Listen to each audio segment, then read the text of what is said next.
The church was already heavy with flowers and summer heat when the organist played the opening bars that were supposed to make his hands stop shaking. Nathan's collar felt a size too small. Rows of faces turned toward him. Neighbors, co-workers, cousins who said they'd pray and then posted everything on their phones. A photographer hovered like a polite vulture, waiting to capture joy the way fishermen wait for a ripple on still water. Nathan stood at the altar in a slate gray suit his mother had called quietly heroic, and tried to breathe. Behind him, the stained glass saints glowed with late afternoon light, as if even they were leaning in to see whether love would keep its promise this time. Before we begin, I'd love to know where you're watching from. Drop your city or country in the comments. I read every one. And if stories of love, heartbreak, and second chances are your thing, hit subscribe so you never miss what happens next.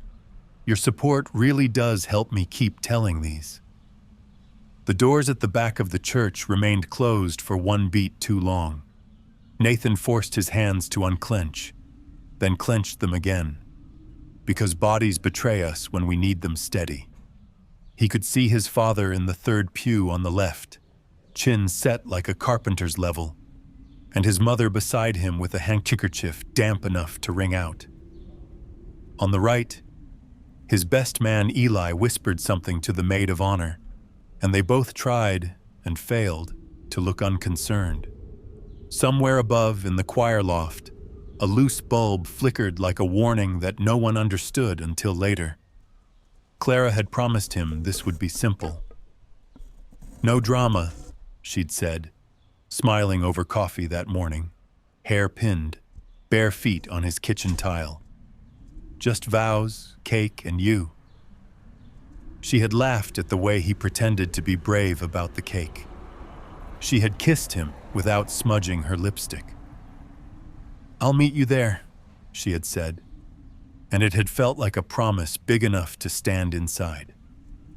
He had let her go with a joke about not being late for her own wedding. She had thrown him a look over her shoulder. "I wouldn't dare," she had said. The organist reached the end of the piece and began again, softer, as if volume could coax fate into punctuality. The photographer adjusted his lens. Eli checked his watch and then, because he knew Nathan's tells, did not let Nathan see him check it again. The maid of honor breathed into her bouquet like she was smelling a memory she wanted to keep. A child in the back row asked loudly if the bride had changed her mind, and his mother shushed him with the gentleness people reserve for questions whose answers might hurt. When the doors finally opened, everyone stood. Sunlight flared over polished wood, bright enough to make the whole church take a half step backward. A silhouette appeared in the doorway. White dress, veil, the outline of hope. Nathan felt something unclench in his chest that he hadn't realized was holding his heart hostage. He smiled, small at first, then wider. It wasn't Clara. The woman in the doorway was the wedding planner's assistant, the one with sharp pencils and a sharper schedule. Her shoes clicked too fast down the aisle. She was already shaking her head before she reached the front. She leaned toward the priest, whispered something that made the old man's mouth form a word he didn't say out loud. Then she turned to Nathan, with a face arranged for compassion and efficiency. "We're going to take a brief pause," she said, as if they were at a conference and the projector had stopped working.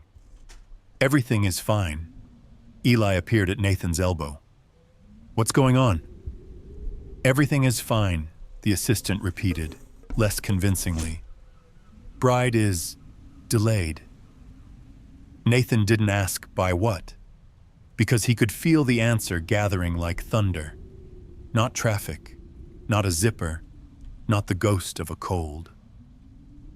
A delayed bride wears a different silence than a bride who's simply late. He knew it. Eli knew it. His mother, who believed in ferocious optimism, began praying anyway. They ushered him through the side door into the small sacristy where antique cassocks waited on wooden pegs like old soldiers. The assistant closed the door. Up close, Nathan could see where her mascara had smudged beneath one eye. "She left the hotel," she said carefully, "but she didn't get into the car." He stared at her. "Then where did she go?" "We don't know," the assistant said, and the fact that her voice stayed calm made rage flare briefly and pointlessly in his chest.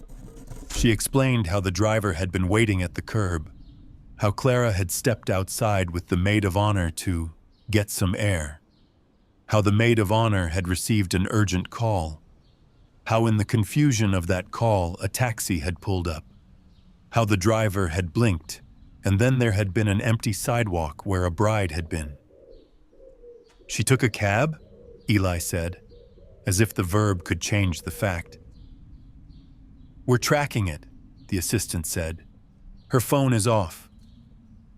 Nathan sat on a wooden chair that had been carved when patience was still considered a virtue and stared at his hands.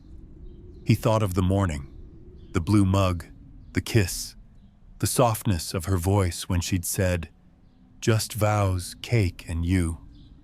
He had rippled that moment like a stone tossed into water. Now the rings of it reached him out of order. The scuffed floorboards of his kitchen, the little dark freckle near her left ear, the way she had paused at his door as if listening to a sound only she could hear. The priest knocked gently and let himself in. "We'll give it a few minutes," he said. "People can be kind when you ask them to be." Nathan nodded, as if kindness was a currency he still knew how to spend. Time, however, is attention with wings, and it flew. His mother slipped into the sacristy, eyes bright with apology she hadn't earned. "Maybe she lost signal," she offered, as if reception could hold a heart in place. His father entered and put a hand on his shoulder without offering a sentence. Eli made calls Nathan couldn't hear. The assistant left and returned with a glass of water, as if hydration would make dignity easier. Half an hour passed. The organist played something that wasn't on the program because silence felt like surrender. The guests sat in an eddy of murmurs, low swirls of speculation that pretended to be concern. The maid of honor was still missing. The photographer took photos of nothing because that was his job. "Do we tell them?" Nathan asked at last. The priest nodded slowly. "We tell them we need grace." Grace. The word tasted like something you might pack for a journey without knowing whether you'd need it, and then find yourself starving for it by the side of a road you didn't remember choosing. Nathan stood. He straightened his jacket, though there was nothing askew that fabric could fix, and followed the priest back through the side door. The heat of the church hit him like surprise. The priest explained that there would be an intermission. People smiled too widely and pretended to enjoy the sudden freedom to stretch their legs. Someone laughed in the polite way people laugh at funerals because they are not sure what else to do with the air. Someone else checked the hashtag they'd been using for the wedding. The posts had already become unkind. Nathan walked to the front pew and sat down. He could feel the photographer's lens drag over him like a tide. He kept his eyes on the aisle, as if a bride might still drift down it if he watched hard enough. Outside, the sky thundered, then held its breath. Weather often tries to be relevant. He remembered the first time he had seen Clara, a bookstore after closing, the kind with a cat who owned the window, and staff who knew the difference between recommending and showing off. She had been in the travel section, running her fingers spines out, reading the countries like she was playing a piano. He had said something about Icelandic waterfalls like an idiot who had read an article once and decided it qualified as charm. and she had smiled without cruelty. "I've been," she'd said, and told him about a waterfall that looked like someone had frayed a ribbon of glass. He had said, "I've never been anywhere," and she had said, "Then we'll fix that," like it was nothing but logistics. They had spent 2 hours in the back reading poetry to each other like children with stolen flashlights. She had licked her thumb before turning a page. He had noticed the freckle then too, the map dot that made her face feel like a place. What had he missed between then and now? People think disasters announce themselves, that the air in the room changes when a fault line is about to slip. In truth, catastrophe often sounds like conversation. Maybe it was in the way she said "later" too easily. Maybe it was the drawer in his apartment she never filled. Maybe it was the envelope in her nightstand that she moved 3 times and never opened. The mind is cruel after the fact. It sharpens hindsight into a weapon and then hands it to you. An hour after the scheduled start time, the priest returned. "We have to let the guests go," he said. "We can't hold them hostage to our hope." Nathan stood again. His legs felt sturdy out of habit rather than conviction. He walked with the priest to the front. The microphone squealed and then apologized. The priest said the words gently. "The way you tell a storm, it is beautiful even as it breaks your roof." "We've had a delay," he said, "and we'll be in touch when we can celebrate properly." He did not say if. Nathan took the microphone without meaning to. "Thank you for coming," he said. He heard his voice as if from the back of the church, strange and steady. "If you're a praying person, pray that she's safe. If you're not, think something good anyway." He didn't look at his mother because he could feel the way she was looking at him, like a boy she had taught to ride a bike refusing to fall. People filed out in pairs, then in soft clusters. Some came forward to squeeze his arm and leave a sentence that tried hard. "She'll be back. You don't deserve this. Call me if you need anything." And then fled because standing near grief infects the lungs. Eli took his hand and held it a second too long. The photographer disappeared. The organist finally let the keys rest. When the church was empty, the air felt relieved. Nathan sat again in the front pew and let his head tip forward until his chin almost touched his chest. Eli sat beside him. They did not speak. Men often mistake silence for strength until it is the only sound they have left. The assistant ran back in, breathless, a new apology on her lips and a phone in her hand. "We found the taxi," she said. "It dropped her off at the corner of Fairmont and Pine." "Fairmont and Pine?" Eli repeated, frowning. "That's near—" Nathan stood. His legs remembered purpose. "Near the old station," he finished, because that was where Clara had once told him she went when she couldn't sleep. "The trains soothe me," she'd said, "because they always know where they're going." He had kissed the freckle near her ear while a freight screamed past in the distance and said, "Then tell me where you're going and I'll meet you there." He and Eli left through the side door, untied from the expectations of polite collapse. The day outside had tipped toward evening. The wind had the kind of edge that can be mistake for clarity. They drove with the windows cracked and the radio off, because both noise and music felt like lies. Fairmont and Pine looked like every corner in a city that has survived its own promises. A deli that believed in neon, a bus stop with a bench too small for anyone's loneliness, a mural faded by kindness and weather. The old station stood 4 blocks over, a half-gutted brick building with weeds brave enough to call themselves gardens. The chain-link fence had a gap in it where teenagers had decided that rules are a suggestion. Nathan slid through. Inside, light spilled through holes in the roof in wide, diagonal ladders. Pigeons startled and relocated. On the far side, beyond a tangle of rusted track, he saw the suggestion of a woman in white. He didn't call her name. He walked. It was Clara. The veil was gone. The dress looked like a beautiful mistake. She stood with her back to him, palms open at her sides, watching a train in the far distance haul a tale of wounded cargo. "Clara," he said. He heard surprise in his own voice, like he hadn't expected the universe to grant him something he'd asked for directly. She turned. Her face looked scraped of everything ceremonial. The freckle near her ear had never been so plain. "I couldn't do it," she said. No preface, no apology.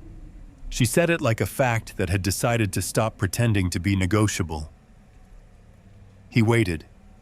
The wind made a sound like a chorus of doors. "I couldn't stand up there and promise you I'd be the person you think I am," she said. "I thought I could. I wanted to." She laughed once without humor. "I tried on the dress and felt like a forgery. I walked outside and tasted metal." She looked at him then, and her eyes were not cruel. "I didn't run because I don't love you. I ran because I'm not finished being lost." He had rehearsed 100 sentences for this day. None had contained that verb. "How long?" he asked finally. "How long have you known?" "Since the bookstore," she said, and the answer was stupid enough to be true. "Since I told you we'd fix the fact you hadn't been anywhere." Who was I to fix you when I didn't know how to fix myself? She shook her head, and a pin fell, silver against the ruined floor. "I thought marrying you would make me a destination. But I am still a departure." Anger rose and sat down again. "So you decided for both of us." "I decided not to lie to us," she said. "It's not the same." He wanted to hate her. He wanted to pull the word coward out of his chest and hand it to her like a poisoned gift. Instead, he looked at her face, the map dot freckle, the mouth he had learned the shape of, and felt an old, unwelcome tenderness arrive wearing no disguise. He looked past her to the ruined station, the diagonals of light, the train that had already passed. "What now?" he asked, because he had no idea how to live in a sentence without a verb.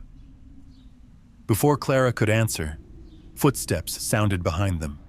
Quick, decisive, unfamiliar. Nathan turned. The gap in the fence had been generous to 3 people. A figure stepped through the light from the doorway and into the broken building, face shadowed, posture unmistakable. Someone who had come not to comfort, but to change the room. Clara's expression altered, a strange mix of dread and relief. "I asked him to come," she said softly. "Who?" Nathan said, though his body already recognized a rhythm he hadn't heard in years, the cadence of a life he had filed under before. The figure moved closer, and the light finally offered a clear look. Nathan's throat closed around a name he had not said out loud since the day everything he thought he understood caught fire. He wasn't ready for who showed up. He never would have been. For a few seconds, no one spoke. The air in the old train station thickened until even sound seemed afraid to move. The stranger stopped 5 paces away, where a shard of sunlight caught half of his face, revealing a scar along his jaw that time hadn't quite erased. Nathan blinked once, twice before his voice found its way back through disbelief. "Daniel?" The name landed between them like a confession. Clara's eyes dropped to the floor. The man nodded, slow, cautious, like someone stepping into a memory that still had teeth. Nathan hadn't seen his brother in almost 7 years. 7 years since the fire, since the argument that had turned their mother's kitchen into a graveyard for everything unspoken between them. 7 years since Daniel had left town without a goodbye. Only a note that said, "Don't come after me." And now here he was, standing in front of the woman Nathan was supposed to marry. The silence stretched until it began to tremble. Nathan heard the distant moan of another train, its sound slicing through the space like a blade. He swallowed hard. "Someone start talking," he said quietly. "Because right now, I don't know whether I'm supposed to be angry, grateful, or just lost." Clara took a small step forward. "I called him," she said. "I needed to see him before the wedding. I didn't plan for him to come here, not like this." "Why?" Nathan's voice cracked. "Why him?" "Because he's the only person who knows what I'm running from," she whispered. Daniel's voice was low, roughened by years of distance. "She called me last week," he said. "Told me she was scared. Not of you, Nathan. Of herself. I told her not to marry until she was sure who she was marrying as." He met Nathan's eyes. "I didn't come here to destroy anything." Nathan's laugh was bitter, fragile. "Then you're doing a terrible job." Daniel's jaw tightened, but he didn't move closer. He'd been the brave one once, the loud one, the one who'd take blame just to protect his younger brother. But now, standing there in the light of his own history, he looked tired, like a man haunted by the life he didn't get to live. Clara stepped between them. "Please, don't do this here. I didn't bring him to hurt you." "Then why?" Nathan demanded. "Why this? Why today? Why wait until the aisle to find your honesty?" Her hands trembled. "Because I was afraid that if I told you sooner, you'd forgive me too easily." He stared at her, the meaning sinking like lead. "Forgive you? For what?" Daniel exhaled slowly. "For me," he said, and the words hit harder than any slap could have. Nathan's body went still, every sound, every color drained out of the moment. "You," he whispered. "You and her?" Clara's voice broke. "It was before you, Nathan. Years ago. A mistake that never stopped echoing. I thought it was gone, buried. But when I met you, and you told me about your brother, I—" "You what?" Nathan cut in, his voice cracking between disbelief and betrayal. "You thought it would be poetic? That you could love me to erase him?" Tears slid down Clara's cheeks, catching light as they fell. "I thought I could build something pure from the ruins," she said softly. "But I couldn't marry you with that secret in my chest." Nathan's chest ached like something physically tearing inside him. He turned toward Daniel, every muscle in his body coiled tight. "You knew," he said quietly. Daniel nodded once. "Not at first. I didn't even recognize her voice when she called. I swear I didn't. And when you did?" "I told her to tell you everything," Daniel said. "I told her the truth matters more than timing." Nathan's hand went to his mouth, the kind of gesture people use to keep from screaming. "So you came here to help her confess?" Daniel hesitated. "I came here to stop her from running again." Clara flinched. "Stop me?" she whispered. "You don't get to tell me what I'm running from." Daniel took a careful step forward. "You're running from what we both broke." Nathan felt something collapse inside him. A bridge, maybe. or faith. His mind replayed the last few months like an ugly film reel. The way Clara had gone quiet when he mentioned family dinners. The strange tension whenever she saw old photos of him and Daniel as kids. All the clues he hadn't wanted to read were now sentences written in fire. He turned toward the broken window, light streaming across his face in fractured bars. "Unbelievable," he murmured. "I spent years forgiving my brother for vanishing. And just when I thought life had finally handed me peace, it gives me this." No one answered. The only sound was the wind through the open rafters. He faced them both again. "You know what hurts the most? It's not the fact that you—" He stopped himself, swallowed hard. "It's that you both had chances to tell me. Every one of those days you looked me in the eye and said nothing." Clara took a step forward. "Nathan, please." "Don't," he said sharply, stepping back. "Please don't call my name like it still belongs to you." She froze. Daniel lowered his head. "You're right. You don't have to forgive either of us, but at least now you know the truth." Nathan's voice dropped to a whisper. "The truth doesn't always set you free. Sometimes it just burns the house down." He walked past them, out through the broken fence, into the falling light of early evening. The sun had turned red, the kind of red that looked like the world bleeding quietly. He didn't look back. Behind him, Clara started to cry in silence. Daniel stood beside her, guilt etched into the lines around his mouth. For a long moment, neither moved. When they finally stepped out of the station, Nathan's car was gone. Only the echo of his departure remained, a low hum fading into distance. Clara wiped her face with trembling fingers. "I should have told him sooner." Daniel shook his head. "He deserved the chance to hate me himself." They walked to the edge of the road, where twilight swallowed the city one streetlight at a time. Daniel turned to her. "What are you going to do now?" She stared after the invisible trail of Nathan's car. "Whatever it takes to make him believe I didn't just run away. I just couldn't walk down that aisle with a lie in my heart." "Even if the truth costs you him?" She nodded. "Especially then."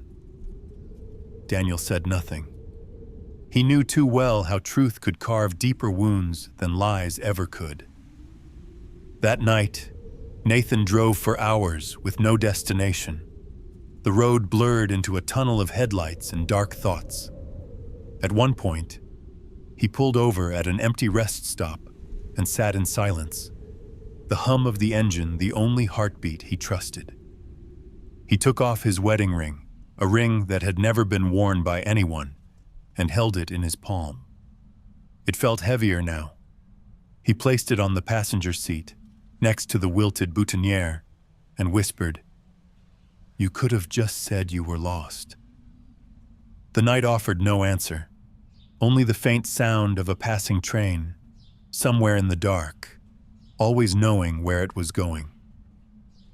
The next morning, sunlight crawled through Nathan's window like an unwanted guest. He hadn't slept, not really, only drifted between exhaustion and disbelief. The tuxedo hung over the back of a chair, mocking him in silence. A single lily from the ceremony lay on the floor, already beginning to curl inward, the way people do when they've had enough of pretending to bloom. He sat on the edge of the bed, elbows on his knees, staring at the carpet until it blurred. His phone buzzed again and again.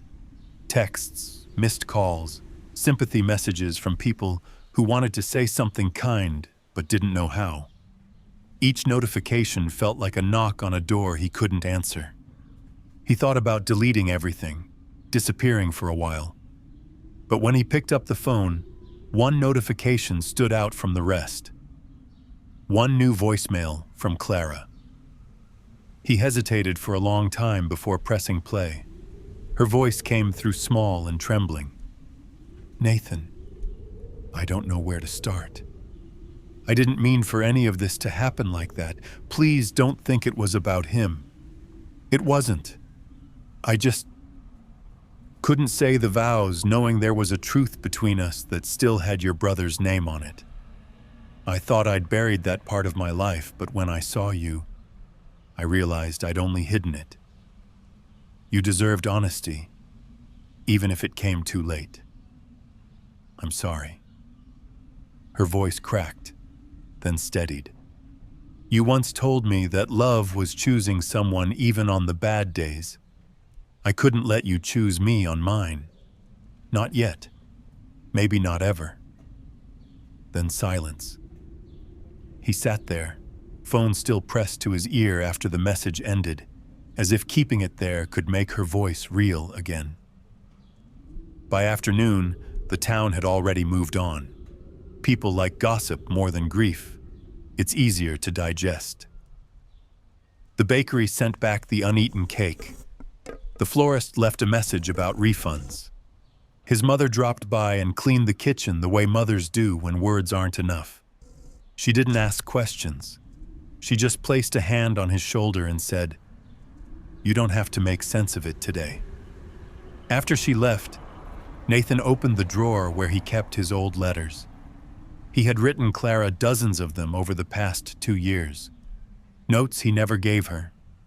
Things he never found the right moment to say. Promises, jokes, fears, all folded neatly and tucked away. He unfolded one. The ink had faded slightly. "If you ever doubt us, remember that everything I build for you. Even the quiet." He almost laughed at how naive it sounded now. But beneath the pain, there was still something softer. A stubborn kind of hope that refused to die just because love had. He spent the rest of the day writing, not because he expected her to read it, but because words were the only way he knew how to breathe. He didn't stop until night fell. Across town, Clara sat at her kitchen table surrounded by half-packed boxes. Her wedding dress hung from the doorframe, ghost-like in the dim light. She hadn't gone home after the church. She'd stayed with a friend, too ashamed to face her own reflection. Daniel had left town again that morning. No goodbye this time. Just a note. Simple. Almost kind. Tell him I'm sorry. For everything. And tell him I'll stay gone this time. She crumpled it, but didn't throw it away. She couldn't. In front of her sat a stack of letters she had written to Nathan over the past week. None had been sent. The first few were apologies. The later ones were attempts at explanations. The last one was just truth. "Nathan, you loved me for who I wanted to be. And I loved you for believing that version of me was real. But the truth is, I've been pretending to be healed when I'm still broken in places I can't name. You deserve someone who doesn't run from the altar. You deserve someone who can meet you there." She read it again, folded it carefully, and tucked it into an envelope she knew she'd never mail. When her phone lit up with his name that night, she didn't answer. She couldn't. The next morning, Nathan drove to the station. He told himself he only wanted closure, but what he really wanted was proof that she had existed outside the dream of her.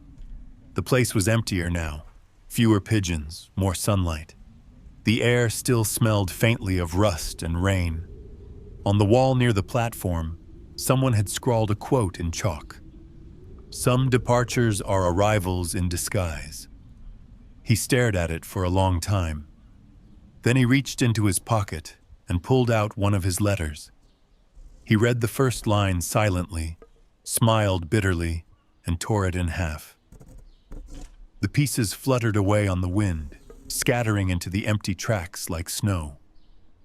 He didn't notice the woman standing by the fence until she spoke. Closure never comes easy, does it? He turned. It wasn't Clara. It was a stranger, a middle-aged woman with kind eyes and a camera hanging from her neck. She gestured toward the tracks. I used to come here after my husband left. Thought if I stared at the horizon long enough, maybe I'd see where he went. Turns out, you can only stare for so long before the world asks you to move again. Nathan nodded faintly. I guess I'm not ready to move yet. That's all right, she said gently. Just don't unpack here. She walked away before he could answer. That night, he sat on his porch with a pen and an empty sheet of paper. For the first time, he didn't write to Clara. He wrote to himself. You will love again, but it will be quieter next time. You'll stop mistaking silence for peace. You'll build without waiting for someone to watch. And one day, the memory of the church, the dress, the letters, will stop hurting. Not because you forgot, but because you grew around the pain. He folded the note and placed it inside the same box where her letters used to be. Then he closed the lid. Across town, Clara finally opened her phone. She stared at Nathan's name for a long time before opening a blank message. Her thumbs hovered over the screen, then began to type. If someday you find a letter from me that I never sent, know that it wasn't because I didn't want to reach you. It's because some goodbyes are meant to stay unfinished. She deleted it, locked the phone, and whispered to the quiet apartment. Goodbye anyway. Before we continue, take a second to tell me what you think of Clara's choice. Was she selfish or was she brave? Drop your thoughts in the comments. I'd love to know how you see it. And if this story has held you so far, make sure to subscribe so you don't miss how it ends. The next part will take us somewhere neither of them expected. It had been almost a year since the wedding that never happened. The seasons had turned over like restless pages, and Nathan had learned to build a quieter life. He kept the garage open late, fixed more cars than he could count, and came home each night to silence that no longer hurt quite as much as it used to. The ache had dulled, the way a scar loses color but never shape. Some nights, though, when the wind carried the faint sound of passing trains, he still looked toward the horizon without meaning to. The sound always took him back to that ruined station, to the echo of footsteps and a name he hadn't spoken aloud since. He had started teaching part-time at the local technical school. The kids liked him, called him Mr. M, laughed at his bad jokes, trusted his hands to show them how to fix the things they broke. He liked their noise. It reminded him that life kept moving, even when you thought you'd stopped. One evening, while cleaning up the shop, he noticed a letter stuck under the door.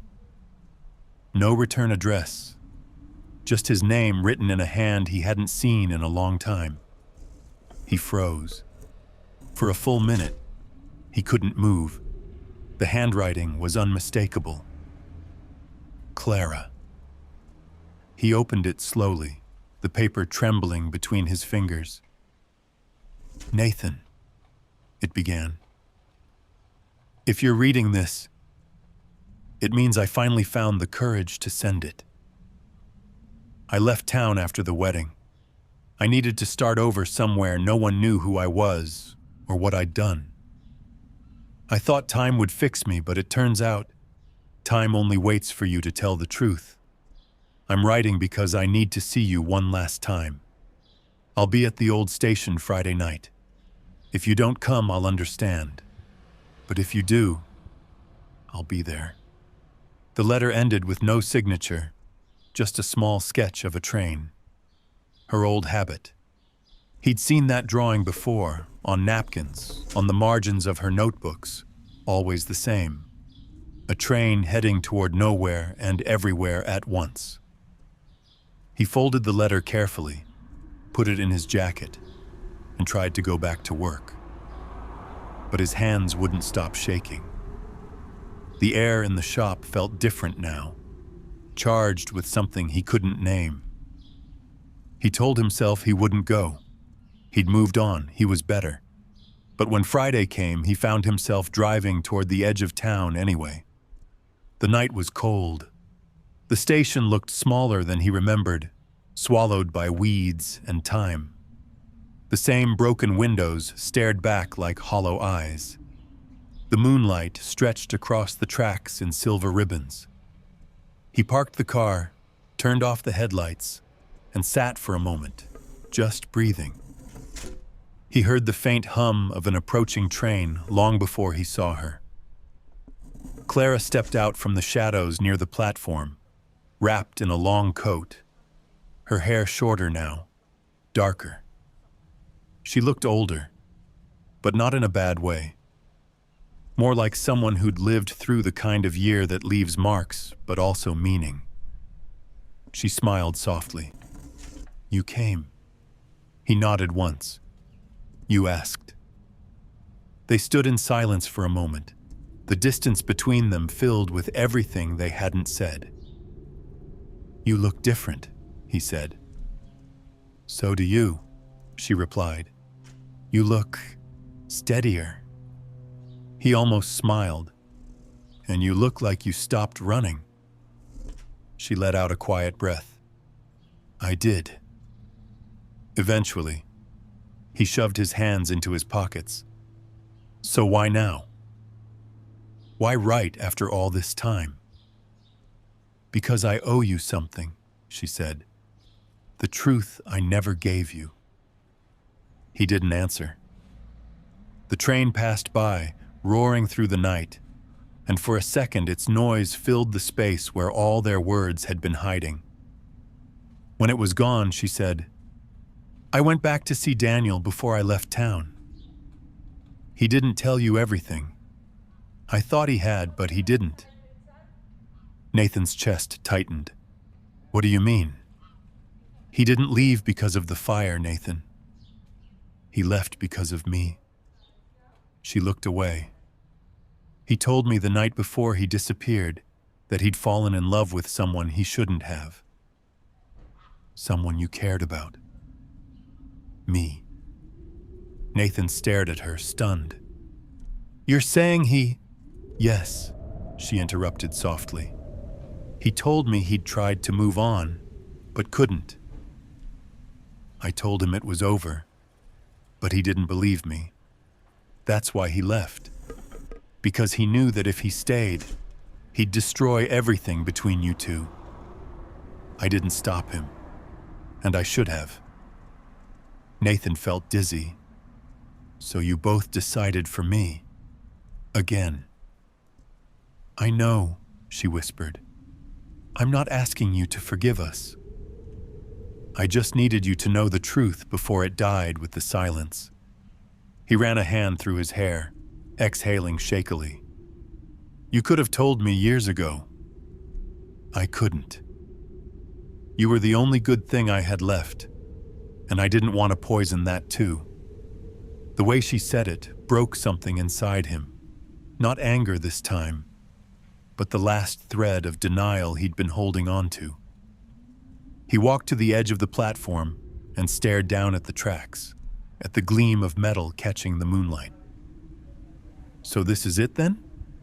The truth, all of it?" She nodded. "It's all I have." "And what do you want me to do with it?" he asked quietly. "What am I supposed to feel now?" "Whatever you need to," she said. "Anger, peace, nothing at all. I just didn't want you wondering for the rest of your life whether I left, because you weren't enough. You were always enough." He turned toward her, eyes wet but steady.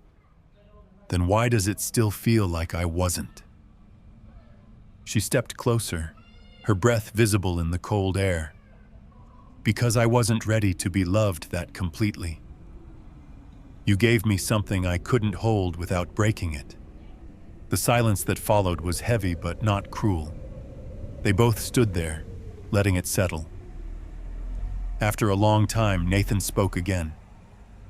"Where will you go now?" "I don't know," she said. "Somewhere quieter. I've been writing again. Maybe I'll turn it all into something honest." "Maybe that's what you were always meant to do," he said. "Turn pain into story." She smiled faintly. "Maybe." "And you?" He shrugged. "Keep fixing what I can." A pause. Then she said softly, "You always did." The faint light from the next train grew in the distance. It wasn't stopping. She looked toward it, then back at him. "I should go." "Clara," he started, but she shook her head. "Don't. If you say goodbye, I might stay." He understood. He said nothing. She stepped backward toward the track, the light outlining her silhouette in gold. For a moment, she turned and smiled, tired but real. Then she was gone, swallowed by the darkness as the train thundered past. He stood there long after it disappeared. The wind was cold, but something inside him had finally gone still. The truth had hurt, but it had also freed him. He looked down at the platform and noticed something small glinting near his foot. A folded piece of paper, weighed down by a pebble. He picked it up. On the outside, written in her handwriting, "For when you're ready." He unfolded it carefully. Inside was a single line. "I didn't leave because I stopped loving you. I left because I finally started loving myself." He folded it again, pressed it against his chest, and closed his eyes. The next train came and went. He didn't move. But for the first time, he didn't feel left behind. The morning after the train, the world felt new but not kind. Nathan woke to the sound of rain tapping against his window, steady, rhythmic, patient. He didn't know how long he had slept, maybe an hour, maybe a lifetime. But when he opened his eyes, something inside him felt lighter. Not healed, not whole, but unburdened. The truth had settled in his chest like a stone that no longer burned, only rested. He made coffee without thinking, the way he used to when life still had someone else's laughter in it. The mug was chipped, the same one Clara had always picked when she stayed over, claiming it made the coffee taste more honest. He smiled a little at that, then looked out the window and watched the street breathe under the rain. The world was moving again, and for the first time in months, he felt like he might be able to move with it. He spent the day at the garage, fixing a customer's old truck, humming softly under his breath. The air smelled of oil and rain, and he realized how much he'd missed the quiet rhythm of routine.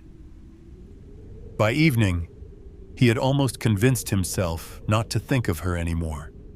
Almost. Then, as he was locking up, he saw a figure standing outside. It wasn't Clara. It was the woman from the station, the one with the camera who had spoken to him about not unpacking grief where it didn't belong. She was holding something in her hands, wrapped in brown paper. "I hope I'm not interrupting," she said gently. He shook his head. "Not at all." "What's that?" She smiled faintly and handed it to him. "A friend of yours dropped this off at the gallery where I work. Said I'd know where to find you." He frowned, unwrapping the paper slowly. Inside was a small framed photograph, black and white, a train pulling away from a platform. In the lower corner, almost hidden in shadow, was Clara, caught mid-turn, her hair lifted by the wind, her eyes looking straight into the camera. Beneath it, written in her handwriting, were the words, "Every goodbye is a promise that something new will begin." Nathan stood there for a long moment, fingers tracing the edge of the frame. The woman smiled softly. "It's a beautiful shot. You can tell whoever took it loved her." He nodded. "Yeah," he said quietly. "I think she finally learned to love herself too." The woman tilted her head. "That's harder than it sounds." "It always is." She nodded, gave him one last kind smile, and walked away into the mist. Nathan locked the garage and carried the photograph home. He placed it on the mantel beside the letter Clara had left him, the one that said she didn't stop loving him. She just needed to learn who she was outside of him. That night, he sat at his desk and began to write again. Not to her this time, but for her. "Clara, I don't know where you are tonight, but I hope the sound of trains still comforts you. I hope you've found a place where you can laugh without looking over your shoulder. You were right. Love isn't a rescue, it's a reflection. And maybe what we had was never meant to last, but it was meant to teach. You taught me how to listen to silence and how to forgive without needing an apology. I think that's enough." He folded the letter, slipped it into an envelope, and tucked it into the back of his journal. He didn't need to send it. The act of writing was enough. When the rain stopped near midnight, he stepped outside. The air was cool, almost gentle, and for the first time in a long time, he looked up at the sky and didn't see loss, just distance. The kind of distance that meant life still stretched forward. The night train passed in the distance, low and steady, and he smiled faintly. "Good luck, Clara," he whispered, "wherever you are." Then he turned off the porch light and went inside. Weeks later, he received a letter postmarked from a coastal town he'd never heard of. No return name, only a simple message inside, typed on plain paper. "You once told me you fix things that are broken. I hope by now you've realized that includes yourself. Thank you for loving me when I didn't know how to love anyone at all. See." He read it once, then again, then folded it carefully and placed it next to the photo. He didn't cry this time. The ache had softened into something quiet and warm, like the memory of sunlight long after it's gone. He looked around his small house, the tools, the grease-stained rags, the smell of coffee lingering in the air, and realized that life had found its way back to him, one slow heartbeat at a time. He was still here, still mending, still learning. Months later, the technical school held a small exhibition for their students. Nathan stood in front of a display of mechanical models, proud of their work. On the far wall, a local photographer had contributed a few prints, scenes of small towns, old stations, and faces caught in quiet moments of truth. He froze when he saw one of them. It was the same photograph of Clara, only larger, framed beautifully, with a small card beneath it that read, "Untitled, donated anonymously." He smiled. For a moment he could almost hear her voice again. The same soft steadiness, the same courage that had once left him standing at the altar, broken, but that now, somehow, left him standing stronger. He turned away from the photo, walked outside and breathed in the clean air. The sky was streaked with gold, the faint whistle of a distant train echoing somewhere beyond the hills. He closed his eyes and whispered to himself, "Some people aren't meant to stay. They're meant to show you how to go on." And he did. "Before you go, tell me, Did Nathan make the right choice by letting her go? Was closure worth the pain it took to reach it? Share your thoughts in the comments below. And if this story touched you, please like the video and subscribe. It helps me keep creating stories like this. Stories that remind us how loss can lead to peace. Thank you for listening.